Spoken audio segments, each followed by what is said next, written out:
Hello दोस्तों, मेरा नाम है साहिल खन्ना और आप देख रहे हैं इंटेलेक्चुअल इंडीज। और आज हम बात करेंगे IKEA के बारे में। IKEA रिसेंटली इंडिया के अंदर आया है, पर ये वर्ल्ड के अंदर बहुत बड़ा फर्नीचर्स का प्लेयर है।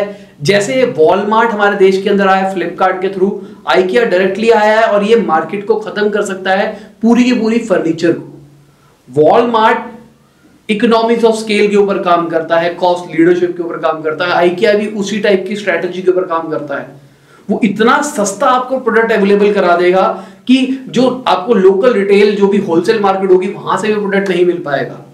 बहुत सारे देशों के अंदर IKEA को ये कहा गया है कि भाई ये वहां के लोकल जो बंदे होते हैं उनकी मार्केट को खराब करता है। तो अब ये इंडिया के अंदर आया है, हैदराबाद के अंदर खुला है, मुंबई के अंदर खुलने वाला है, गुरुग्राम के अंदर खुलने वाला है। 800 करोड़ ये इन्वेस्ट कर चुका है हमारे देश के अंदर आने के लिए। 355 IKEA के स्टोर्स है 35 से ज्यादा कंट्रीज के अंदर। 9500 से ज्यादा इनके पास प्रोडक्ट है। पिछले साल ये कंपनी प्रॉफिट में थी, उससे साल भी प्रॉफिट में थी, मतलब ये प्रॉफिट के अंदर चलती हुई आ रही है। 2017 का इनका प्रॉफिट था 912 मिलियन यूरोज। इंडिया के अंदर कैलकुलेट करके देखो, गूगल के ऊपर सर्च मार के आपको पता लग जाएगा कितना पैसा था। तो ये इनका पिछले साल का प्रॉफिट था और ये कॉस्ट लीडरशिप के ऊपर काम कर रही है, बहुत कम मार्जिन के अंदर ऑपरेट कर रही है।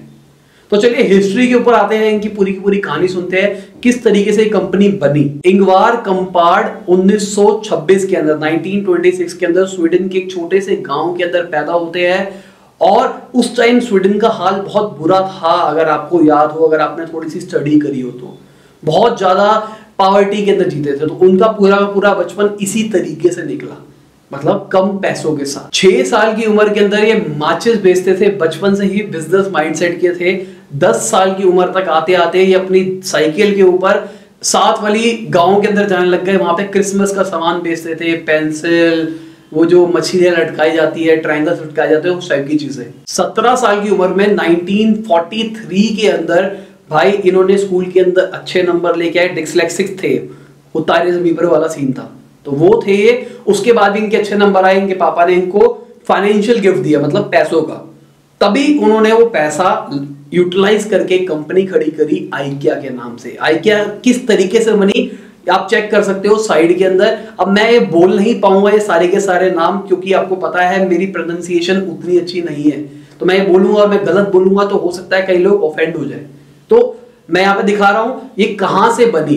इनका खुद का नाम और इनके गांव का नाम, उसको मिला के इन्होंने IKEA बना दिया। IKEA आया इंगवार कंपार्ड के नाम से, EA आया ये जिस जगह के थे वहां से। अब मेरे को वो नाम बोलना नहीं आ रहा तो मैं बोल नहीं रहा, आप सामने से पढ़ लेना, गूगल पे स्पेल मार लेना कि किस तरीके से उसको बोलते हैं। कंपनी के 2 साल ही हुए थे शुरू होते, भाई इन्होंने वो जो दूध वाले ट्रक होते हैं उसके अंदर अपना माल सप्लाई करना भी शुरू कर दिया। मतलब कंपनी बहुत ही ज्यादा तेजी से बढ़ रही थी।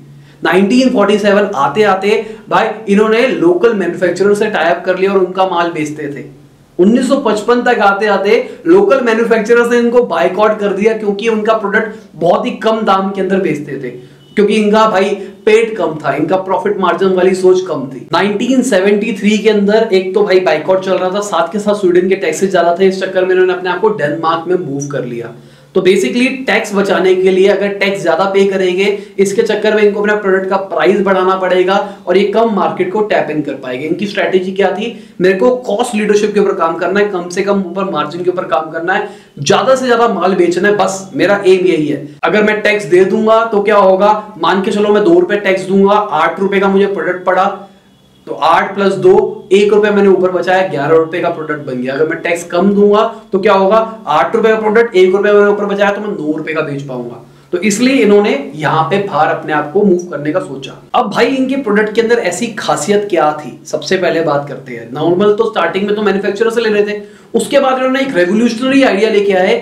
भाई आप फर्नीचर होते हैं उसको निकाल के अपने आप जोड़ सकते हो। इसके चक्कर में क्या होता है, आपकी लॉजिस्टिक कॉस्ट बहुत कम हो जाएगी। अगर इनको एक जगह से दूसरी जगह लेके जाना है तो उसको कैसे लेके जाएंगे, बड़े बड़े सोफे कैसे लेके जाएंगे।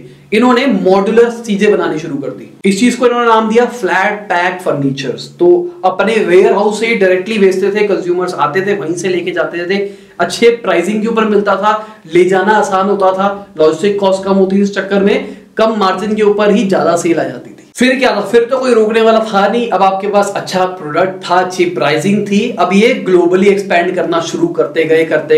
अब भाई ये वाला सीन नहीं है कि अगर सस्ता है तो बढ़िया नहीं होगा, इतना भी सस्ता नहीं है कि बढ़िया ना हो। इनके जो प्रोडक्ट्स है वो एक अच्छे प्राइस के ऊपर है, मतलब एक लो प्राइस के ऊपर है, पर क्वालिटी के ऊपर है। ये अपनी R&D के ऊपर बहुत खर्चा करते हैं और अपने प्रोडक्ट्स की रिसर्च एंड डेवलपमेंट खुद करते हैं, माल खुद नहीं बनाते। ये बहुत ज्यादा बड़ा स्ट्रेटेजिक डिसीजन है। ये माल मैन्युफैक्चरर से बनाते हैं, डिजाइन अपना देते हैं कि ऐसा बनाओ ऐसा बनाओ, और पेटेंट रखते हैं अपने डिजाइन को ताकि कोई कॉपी पेस्ट ना कर पाए। तो अपना डिजाइन दिया, वहां से बनवाया, अब वहां से बल्क में खरीद लेना है बहुत सारा माल। बल्क में खरीदने से अपॉर्चुनिटी क्या मिलती है आपको, बहुत कम प्राइस के ऊपर वो बंदा आपको माल दे देगा। ये जगह जगह पर जाते हैं और ऐसे लोग ढूंढते हैं जो कि बहुत कम मार्जिन के ऊपर अपने को प्रोडक्ट दे सकते हैं।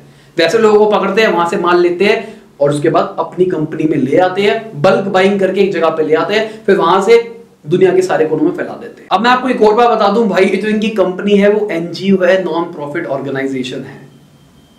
लगता है ना कि भाई इतना बड़ा अमीर आदमी, मैं थोड़ा सा पढ़ रहा था इनके बारे में, अगर इनकी पूरी वेल्थ को कैलकुलेट किया जाए तो ये दुनिया के सबसे रिचेस्ट बंदों में से एक होंगे।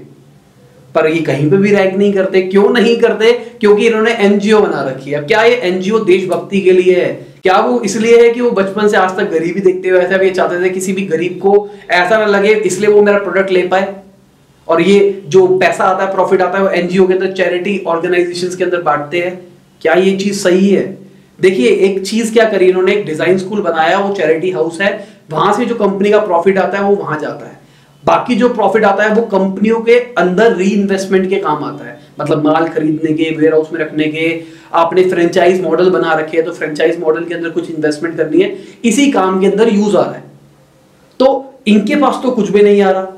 तो बहुत रिसर्च करने के बाद मुझे एक और कहानी पता लगी। इन्होंने क्या कर रखा है, ट्रेडमार्क अपनी कंपनी के नाम पे करा रखा है, मतलब अपने नाम करा रखा है। पता नहीं है किसके नाम पे है, पर आइडियली अगर आप सोचो तो इनके घर वालों के नाम पे ही होगा। तो ट्रेडमार्क आपके नाम पे है। मैंने एक वीडियो बनाई थी कैसे कंपनियां टैक्स को अवॉइड करती है, ऊपर आई बटन में चेक कर लेना, उस वीडियो को देखना। वही वाला सीन कर रखा है उन्होंने, ट्रेडमार्क अपने नाम पे रखा हुआ है, बाकी सब कुछ NGO के नाम पे है। NGO के नाम पे आपको टैक्स नहीं देना पड़ता, आप यहां से ट्रेडमार्क की फॉर्म में पैसा लेते जाते हो। IKEA को बहुत जगह ऐसा कहा जाता है, ये जो लेबर क्लास होती है उनको ज्यादा पैसे नहीं देते, जिस चक्कर में लेबर को अच्छा एटमॉस्फेयर प्रोवाइड नहीं होता। पर जो मैंने इनके बारे में पढ़ा, ये बंदे कैसे, इनके बंदे के बिहेवियर को थोड़ा सा एनालाइज करते हैं। ये बंदा क्या था, ये जब छोटे थे इनके पापा कहते थे बेटा तू टाइम पे उठता नहीं है, तो इन्होंने अलार्म क्लॉक ली, 6 बजे का अलार्म लगाया और उसका जो स्नूज वाला बटन होता है, स्टॉप वाला बटन होता है, उसको तोड़ दिया। इनका ऐसा कहना है कि भाई सारे के सारे टाइम को हमको 10-10 मिनट के स्लॉट के अंदर बांट लेना है और उसके हिसाब से काम करना है। हमको कोशिश करनी है कि वो जो 10 मिनट का स्लॉट है मैं कम से कम वेस्ट करूं। मान के चलते 24 घंटे 8 घंटे आप सोते हो, बचे हुए टाइम को 10-10 मिनट के स्लॉट के अंदर बांट लो। अब वो 10 मिनट का स्लॉट मैं कितना कम वेस्ट कर सकता हूं, वो मेरी प्रोडक्टिविटी को डिसाइड करेगा। वो इनकी स्ट्रैटेजी थी। ये सिर्फ इकोनॉमी क्लास के अंदर ट्रेवल करते थे, सिर्फ इकोनॉमी क्लास के अंदर, और अपने जितने भी कोवर्कर्स थे, जितने भी एम्प्लॉयज थे, उसको कोवर्कर कहते थे। तो इतना अच्छा एटमॉस्फेयर क्रिएट करने की कोशिश करते थे। और फिर भी एलिगेशन लगाई जाती है लेबर क्लास को अच्छे तरीके से ट्रीट नहीं करते, कम वेजेस देते हैं। अब देते हैं तो मेरे को नहीं पता। चीप होटल्स के अंदर रुकते थे, इनके पास एक पुरानी वॉल्वो थी, उसी को चलाते थे। बेसिकली अगर चाहते तो दुनिया के सबसे अमीर आदमी बन सकते थे, पर इन्होंने दिखावे की तरफ ध्यान नहीं दिया, इन्होंने काम की तरफ ध्यान दिया। ये चाहते हैं दुनिया को दिखाते हो, देखो मेरा कितना बड़ा घर है, देखो मेरे पास क्या है, मेरे पास क्या है, देखो मैं इतने पैसे कमाता हूं। नहीं भाई, मैं जो पैसा कमाऊंगा वो मैं NGO के अंदर डोनेट करूंगा। अब थोड़ी सी रिसर्च कर लेना है, कितना पैसा कमाते हैं, कितना री इन्वेस्ट करते हैं अपनी कंपनी के अंदर, कितना ये चैरिटी के अंदर डोनेट करते हैं, कितना वो जो ट्रेडमार्क दे रखा है कंपनी को उतना उसको थोड़ी सी लायबिलिटी देते हैं। क्या है सारा का सारा लोचा, थोड़ी सी अपनी रिसर्च करना। मैं इस वीडियो के अंदर गंद नहीं फैलाना चाहता, इसलिए मैं नहीं बताऊंगा आपको। जैसे मैंने आपको पहले बताया, हैदराबाद के अंदर ये आ चुके हैं। अगर इनकी आप वेबसाइट जाके चेक करो तो वेबसाइट के अंदर भी अपने प्रोडक्ट दिखा रहे हैं, कौन से प्रोडक्ट अवेलेबल है हमारे अंदर, जाके चेक कर लेना। अगर इनका कोई ऑफिशियल देख रहा है तो मैं उसको एक सजेशन दूंगा, आपने अपना मेटा डिस्क्रिप्शन सही नहीं कर रखा। मैंने जब सर्च मारा IKEA इंडिया को, तो जो मेटा डिस्क्रिप्शन आया वो बहुत गलत था। आप चेंज करिए, अपने डिजिटल मार्केटिंग टीम को कहिए, या फिर जिसने आपकी वेबसाइट डेवलप करी है उसको कहिए कि मेटा डिस्क्रिप्शन को चेंज करो, इससे हमारा अच्छा ब्रांड पोर्ट्रेल नहीं जाता है। अगर मार्जिन्स की बात करें तो मार्जिन्स के बारे में मुझे नहीं पता लगा, हर जगह पे बस यही था low margin low margin low margin. मैंने इनकी बैलेंस शीट को थोड़ा सा स्टडी करके देखा, उसमें भी कुछ ज्यादा नहीं पता लगा कि क्या किस मार्जिन के ऊपर ऑपरेट कर रहे हैं। मैंने बहुत सारी जगहों पर रिसर्च किया, मार्जिन नहीं पता लगा मुझे। बेसिकली मेरे जो थोड़ा रिसर्च से पता लगा, ये जो इंस्टीट्यूशन है, जो कंपनी है, ये एकदम सामने दिखाने में बिलीव नहीं करती। अगर मैं वॉलमार्ट की बात करूं, वो दिखाती है भाई डंकी की चोट पे हम इतने % के ऊपर ऑपरेट करते हैं, बात खत्म, देख लो हमारा सब कुछ। यहाँ पे वो नहीं बताते, इनका कोई फिक्स नहीं है और ये एक्सपोनेंशियली ग्रो कर रही है पिछले अगर हम 2-3 साल की बात करें तो। और इंडिया के अंदर आ गए हैं। इंडिया के अंदर मैंने थोड़ा सा और भी पढ़ा है, इंडिया के अंदर ऑनलाइन आने की कोशिश कर रहे हैं, क्योंकि इंडिया के अंदर पेपर फ्राई और बहुत सारे इन्होंने मार्केट बना रखी है। IKEA के पास प्राइस वाली चीज है हमारे देश के अंदर। अब सबके सब लोग एजुकेट हो चुके हैं, सबको फ्लिपकार्ट अमेजोन यूज करना आता है।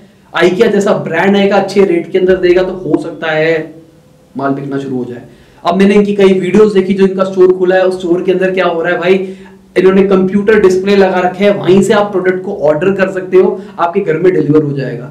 आइडियली जो इनका प्रोडक्ट है पोर्टेबल, बहुत सारे प्रोडक्ट पोर्टेबल होते हैं, मतलब खोल के जोड़ सकते हो, तो आराम से गाड़ी की डिक्की में डाला और लेके आ गए। और अगर कोई ऐसा प्रोडक्ट है जो पोर्टेबल नहीं है, वो आपको डिलीवर भी कर देंगे। तो यही है IKEA की वीडियो। आशा करता हूं आपको अच्छी लगी होगी, मजा आया होगा, सब कुछ समझ में आया होगा और आपको ये कंपनी बहुत अच्छी लगी होगी। मुझे बहुत पसंद है ये कंपनी। मैं हमेशा से बोलता था IKEA इंडिया में क्यों नहीं आती, IKEA आ जाए, फर्नीचर लेना है, सस्ते में लेना है, ये लेना है। वॉलमार्ट क्यों नहीं आती, वॉलमार्ट और IKEA दोनों मतलब मेरी one of the favourite company है, दोनों की दोनों इंडिया के अंदर आ गई है। अब आएगा मजा, अब देखते हैं 5 साल के बाद बात करेंगे इसके बारे में। जो कहते हैं ना, इंडिया के अंदर फर्नीचर ऑफलाइन चलता है, आपको टच फैक्टर चाहिए, आपको सोफे को हाथ लगा के देखना है, आपको वो करना है, वो करना है, वो करना है, या फिर कुछ भी। 5 साल के अंदर मैं आपको बताऊंगा क्या चीज होने वाली है। बहुत सारे लोगों का ऐसा कहना है कि जो होलसेल मार्केट्स है वो हमेशा एग्जिस्ट करेगी। मेरा कहना है शायद होलसेल मार्केट्स खत्म होनी शुरू हो जाएगी। जो मैन्युफैक्चरर होगा वो डायरेक्टली अपना प्रोडक्ट बेचेगा ऑनलाइन के थ्रू, वो एक डिस्ट्रीब्यूटर क्यों बनाएगा, अपना मार्जिन क्यों बांटेगा। ये मेरी स्ट्रेटेजी है। 5 साल के बाद पता लगेगा मैं सही हूं नहीं गई हूं। मैंने एक वीडियो बनाई थी OnePlus के ऊपर, BBK इलेक्ट्रॉनिक्स के ऊपर, उसके ऊपर भी उस टाइम बहुत नेगेटिविज्म आया था, बहुत नेगेटिविज्म आया था, क्योंकि मैंने उसमें बोल दिया था कि भाई BBK इलेक्ट्रॉनिक्स एक अच्छी कंपनी है, ये है वो है वो। लोग कह रहे हैं भाई कुछ नहीं है, ये नहीं है, वो नहीं है। आज आप देख लो OnePlus नंबर 1 है। वीवो के ब्रांड्स को देख लो, वीवो कैसे कैसे फोन निकाल रहा है। मैंने कहा था आने वाले टाइम में आ रहा है। वीवो का एक सब ब्रांड आ चुका है Realme 1, जो कि MI के फैन थे, जो लोग MI करते थे, उसको खत्म करने के लिए Realme 1 ले आया है। तो मैं फ्यूचरिस्टिक बात कर रहा हूं, आज से 5 साल के बाद आप देखना कि ऑनलाइन मार्केट कितनी बड़ी होने वाली है, बहुत बड़ी हो जाएगी। होलसेल मार्केट खत्म होने लग जाएगी, हमारा आलस बढ़ता जाएगा, हम ऑनलाइन की तरफ स्विच होते रहेंगे हर चीज के अंदर, हर चीज के अंदर। जहां पे टच फैक्टर भी चाहिए ना, वहां पे भी। तो आशा करता हूं आपको पूरी बात समझ में आ गई होगी, मजा आया होगा वीडियो के अंदर, बहुत कुछ सीखने को मिला होगा। लाइक कर देना और शेयर करना, जिन जिन लोगों को ये वीडियो पसंद आ सकती है, नहीं भी आती तो भी फैला दो, बहुत सारे। इस वीडियो का लाइक का टारगेट है 2000 लाइक्स, 2000 लाइक्स चाहिए मुझे इस वीडियो के ऊपर, तो लाइक करो, लाइक करो, लाइक करो। चलिए बाय, गुड नाइट, शब खुदा हाफिज, गुड मॉर्निंग, गुड आफ्टरनून, जब भी आप वीडियो को देख रहे हैं।